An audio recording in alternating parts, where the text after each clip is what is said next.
দেশ দেশান্তর ঘুরতে ঘুরতে চলে এসেছি ইন্দোনেশিয়া। ইন্দোনেশিয়া এক সুন্দর, বিস্ময়কর আর বিচিত্র দেশ। পর্যটকদের কাছে কিন্তু অনেকটাই অজানা। শুনলে অবাক হবেন, ইন্দোনেশিয়া পৃথিবীর সবচেয়ে বড় দ্বীপপুঞ্জ। বিষুবরেখা বরাবর ৫,০০০ মাইল জুড়ে দ্বীপপুঞ্জের বিশাল দেশ ইন্দোনেশিয়া। দ্বীপের সংখ্যা কত জানেন? ১৩,০০০-এরও বেশি। এখানকার সবচেয়ে বড় বড় দ্বীপগুলো হলো কালিমান্তান, সুমাত্রা, পাপুয়া, জাভা এইসব।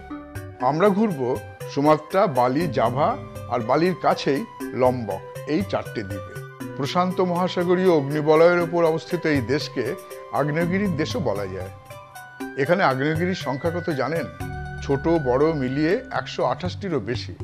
এদের মধ্যে আবার অনেকগুলি জীবন্ত। যোগজাকার্তায় জগৎবিখ্যাত বৌদ্ধ মন্দির বড়বুদুর। বালিতে দেখবেন বিরাট বিরাট পাহাড়, পাহাড়ের বুকে জীবন্ত আগ্নেয়গিরি, আবার পাহাড়ের কোলে সবুজ ধানক্ষেত, সুন্দর সমুদ্র সৈকত, অঢেল ভাস্কর্য, ঐতিহ্যমণ্ডিত স্থাপত্য আর বিচিত্র সাংস্কৃতিক সমাবেশ। সুমাত্রায় মনে রাখার মতো অনেক কিছুই আছে। মনে থাকবে অনেক কালের পুরনো পার্বত্য শহর ব্রাস্তাগি। উত্তর সুমাত্রার আরেকটা আকর্ষণ লেক তোবা। তোবা নামের বিরাট একটা হ্রদ। পৌঁছলাম সিপিসো পিসো জলপ্রপাতের সামনে। শান্ত সুন্দর পরিবেশ, দূরে লেক তোবা। তোবা হ্রদে পৌঁছবার আগে হ্রদের প্রথম দর্শন লাভ এখানে।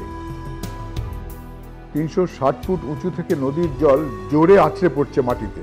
একদিকে জলপ্রপাত, অন্যদিকে লেক তোবা।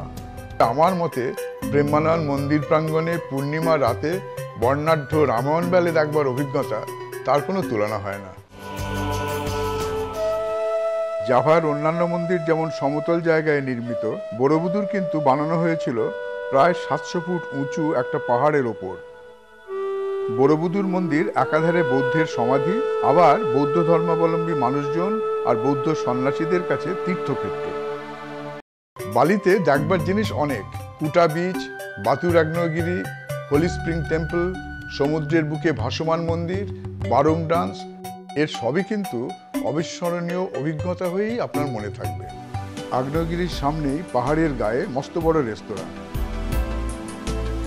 এখানেই দেশ বিদেশের পর্যটক যারা আসেন বাতুর আগ্নেয়গিরি দেখতে, তারা মধ্যাহ্নভোজ সেরে নেন। আমরা নামলাম বালির রাজধানী ডেনপাসারে। সাংস্কৃতিক ঐতিহ্যে ভরপুর বালির একটা বড় আকর্ষণ কিন্তু এর নীল সমুদ্র আর সাদা সৈকত। আমরাও বালি ভ্রমণ শুরু করলাম এখানকার বিখ্যাত কুটা বিচ দিয়ে। সমুদ্র অনুরাগীদের মাতামাতি।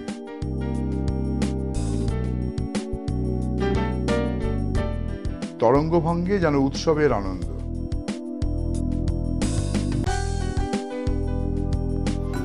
বালির দক্ষিণ পশ্চিম উপকূলের এই মন্দিরকে তান্নালট মন্দিরও বলা হয়। ভারত মহাসাগর আছড়ে এসে পড়ছে পাথুরে মন্দিরের গায়ে। জোয়ারের সময় মন্দিরের চাতাল জলের তলায় ডুবে যায়। তখন মনে হয় মন্দিরটা যেন সত্যিই জলে ভাসছে। বালির দ্বীপের কাছেই ছোট্ট আর একটা দ্বীপ লম্বক। সবুজ প্রকৃতি, নিরিবিলি সমুদ্র সৈকত আর অতিথিপরায়ণ মানুষজনের এই দ্বীপে একবার এলে বারবার আসতে ইচ্ছে করবে।